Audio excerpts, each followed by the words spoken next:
First of all, it's the first time we spoke to you since the announcement that Trent will be leaving at the end of his contract. How do you now feel about his decision to go, and what reception do you hope for him this weekend? I think, like everybody who likes Liverpool and who's a fan of Liverpool, we're disappointed for him leaving, because not only a good human being is leaving the club, but a very, very, very good fullback is leaving us as well. But I also worked at clubs like as at Alkmaar and Feyenoord, where every season a very good or multiple very good players have left the club.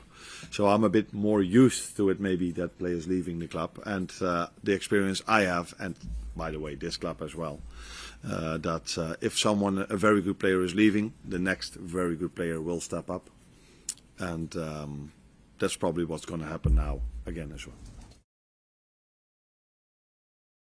What about the situation, though, about him possibly leaving the club ahead of his contract expiring so as he can play in the Club World Cup? Can you tell us what the club's thoughts are on that? Is that potentially likely to happen? Do you know where he's going then? We understand, well, the direction of travel is Real Madrid. Okay. No, he hasn't said anything about it himself. The only thing he said is that he's going to leave the club. So for me, it's impossible to comment on where he's going, and if that is a club that is going to play in the Club World Cup. You see on my smile and that we both know where he's going to, but it hasn't been said yet. So that's impossible for me to comment on. And team selection is as it's been last week. It's going to be the same thought process goes through my mind for the Sunday game. I think if Connor would have been available for Chelsea, he would have started already against Chelsea. But he wasn't, so there's a fair chance that he will start Connor, then on Sunday. How important do you feel it is to round off the season now in the right fashion? Obviously you've got a chance now against Arsenal. In some ways people look at it as potentially an opportunity again to lay down another marker ahead of next season, but do you feel you need that momentum to carry into next season now as well? I think we want to win every game of football, so we were disappointed losing against Chelsea. And that's nothing different for Arsenal. These two clubs have the highest possible standards of what you can ask for, both very good teams. So yes, we both want to win, but it's a bit different than when the league would still not been finished yet, in a sense of that we wouldn't have won the league title yet. But yes, we definitely want to win the game, but I don't think that's any different to Arsenal. Arne, did you watch Arsenal in the week, and how do you assess the shape that they're in heading into the weekend? Yes, of course, I've watched it. I've watched Inter against Barca as well. Sorry? That was better. It was a great game, wasn't it? It was, but a friend of mine said to me, was it that much more entertaining and that much better, or was it because every chance at Inter and Barcelona it led to a goal, and then all of a sudden it's 3-3 or 4-3 and everyone's wow. But maybe the same amount of chances were there with Arsenal playing Paris Saint-Germain, but not every chance was a goal because of both goalkeepers. And I knew already how good Donnarumma was facing him here at Anfield, so that wasn't a surprise to me. Both games were, I think, a joy to watch. So there's been not so much said about the format, but I think the end stage of every tournament, no matter what the format is always nice, and the quality all four teams have shown in these 4 games has been extraordinary as well. So joy to watch both games, to be honest. I know you've spoken about Conor Bradley a fair amount in recent weeks. I just wonder, now that there is certainty over Trent's situation, how highly do you rate Conor in terms of, I know there's a lot of potential, and what he's shown so far in the Liverpool shirt has been pretty impressive, but to be a potential first choice right back for the next few years, can he do what Trent's been able to do and come through the ranks and establish himself as one of the best right backs that Liverpool have had? Yeah, let's not compare him with Trent. Now already there are also 2 different types, in my opinion. With Connor, I think we all see the potential. But last week, I walked onto the pitch together with him, and I looked around because for me it was the first time, and I was very surprised to hear from him that he had a comment about the stadium as well. And I looked at him like, "Didn't you know yet?" He said, "No, it's the first time that I'm here as well." And that was a bit of a surprise to me, because for me, he's already further in his development than being for the first time in an away game like Chelsea. Very talented player, Connor. Unfortunately, hasn't been fit throughout the whole season, and it is, to become a very good player, you have to be available every single week as well, and that's the first step he has to make for next season. But we have a lot of confidence in Connor as a very good fullback for Liverpool, and that's already what he's shown, I think, in the past 2 seasons. Arne, you made 6 changes last weekend. Given the result, is the plan still to use some of the squad players for the remaining games of the season, or does that result change your planning in any way? I think there are a lot of influence on the decisions I make, and one of them is also definitely losing a game of football. So I'm not looking forward to lose all 4 of them. So, but there are more things going into a lineup than only losing or only rotating, giving the chance to other players. So yeah, we will wait and see how we play on Sunday. But I already said that Connor is going to start. Because I think he needs playing time as well to get some games under his belt to be better prepared for next season. Even though the title is now won, I guess you'll expect a really sort of edgy, competitive game against Arsenal, given they've been the closest team to you for most of the season. Yeah, it's difficult to predict, but I think both teams look forward to play this game. But it's difficult to predict if, maybe there's a little bit at stake for Arsenal because they will qualify for Champions League, but I assume they prefer to end up second than end up 3 or 4. For us, we can only end as a number 1. But so it's difficult to predict if it will be edgy, yes or no, but it will be a game of football where there are 22 players on the pitch that are from a real high quality, with players that can come off the bench that have the same quality. So it's a game to look forward to, as many, because there's Real Madrid Barcelona during the weekend, there's Benfica Sporting in the weekend, and you guys don't know because you're not interested in Holland, but it's PSV, Feyenoord PSV as well. So a lot of nice games to look forward to during the weekend. Unfortunately, all on Sunday. So I miss out on almost all of them, except for Liverpool Arsenal. Carl. Hi. Just go back to Trent. Everyone seems to have an opinion on him, and certainly since he made his announcement this week, we've had journalists, media, fans, everyone have their own opinion on him. How has he handled that sort of fallout, and how do you think, what sort of reaction should he get? Are you concerned about the reaction that you might get when he does play? No, that people have an opinion about us, if it's Trent or me or someone else who works in this industry, that's not new for anyone. Probably it's a bit more for him now than he's used to, and maybe a bit more negative than he's used to.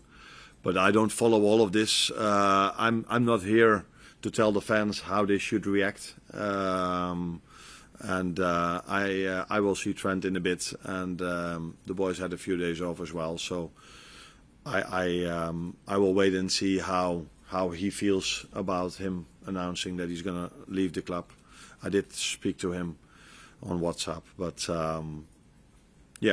let's wait and see. But I'm not here to tell the fans how they should react. I think we're all disappointed, but Trent is the first one also who said that he would prefer us as a team and us as a club not to be too much distracted by this announcement. So I'm hoping that all the energy on Sunday goes to the players and to the support of our fans, and as less as possible to Trent. Unless it's positive, then they can do whatever they want. departure would leave you a little bit light in the right back area. So is that sort of another area you've got to look at? Is that true? Well, you played Quansah there, but he's probably not a right back. Joe Gomez has played there, but he's probably not as comfortable as a centre back. So I'm just wondering, is it an area you look at needing strength? And we've got Conor Bradley, and I've played Curtis Jones over there. So 4 players that can play that position. I agree with you, one of them that is the ideal position, and Joe Gomez can play there really well, in my opinion, but maybe his favourite position would be centre back. I agree with you, and for Jarell it's the same. So yeah, I think it would be a surprise to you if I would tell you now, yes, we are looking at this or we're looking at that. We don't talk about contracts over here, so we don't talk about the positions or if we want to improve the team in certain areas. There were, first of all, and that's the most difficult thing for a club like Liverpool, if you just won the league and we were so competitive against Paris Saint-Germain because they needed penalties to knock us out, then it's not easy to find better players than we already have. And if they are there, they need still to be affordable, and they need to want to come to our club. That last thing is mostly not the problem, by the way. But sometimes transfer fees are.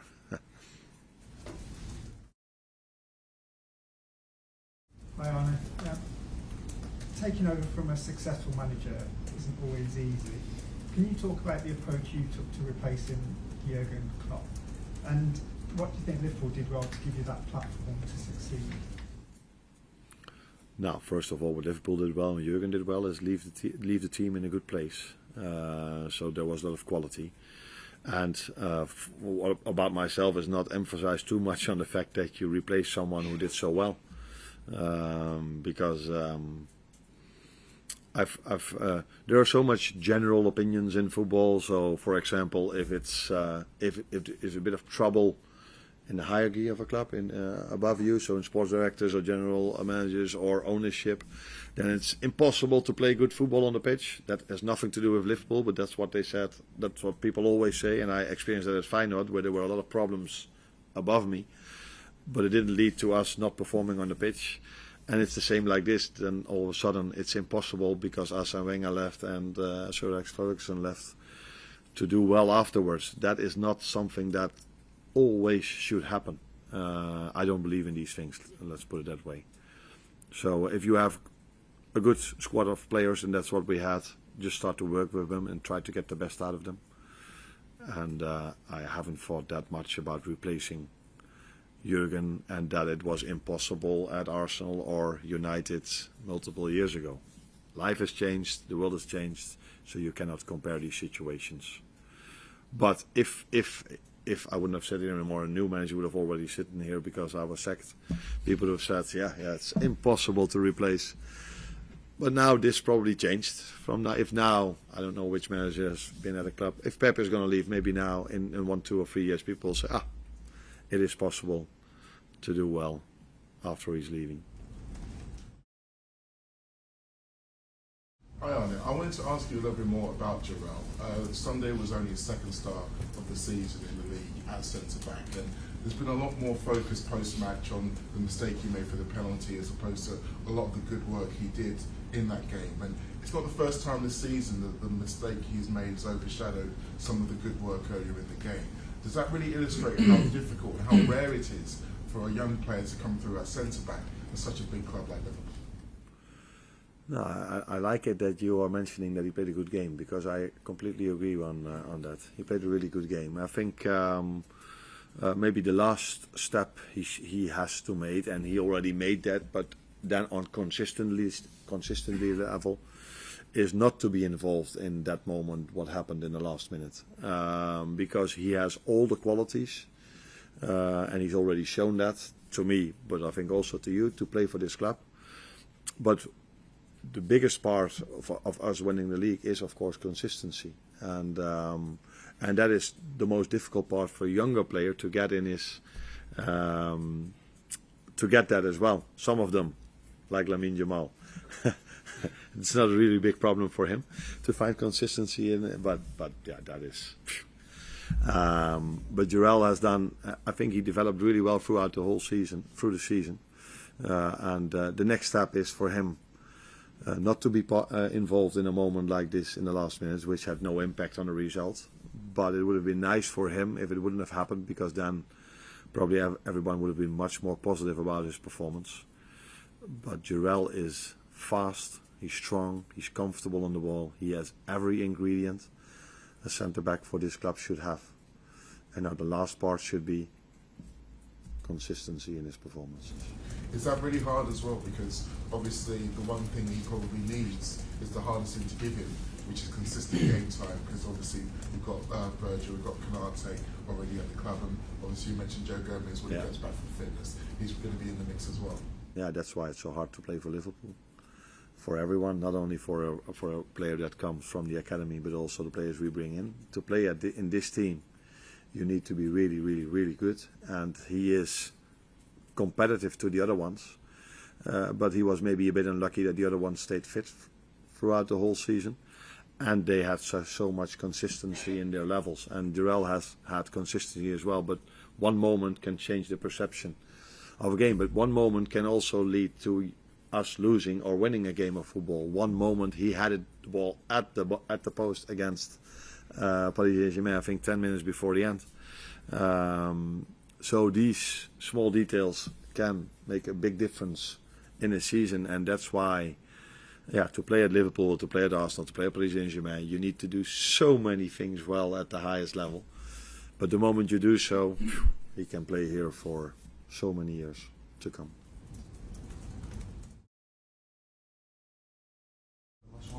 Arne, earlier this week, Arsene Wenger said he can see more big players leaving on free transfers going forwards. Is that a trend that you could see happening, I suppose? Would that change Liverpool's stance going forward to trying to get fees if players are running the contracts down rather than letting them go on free transfers?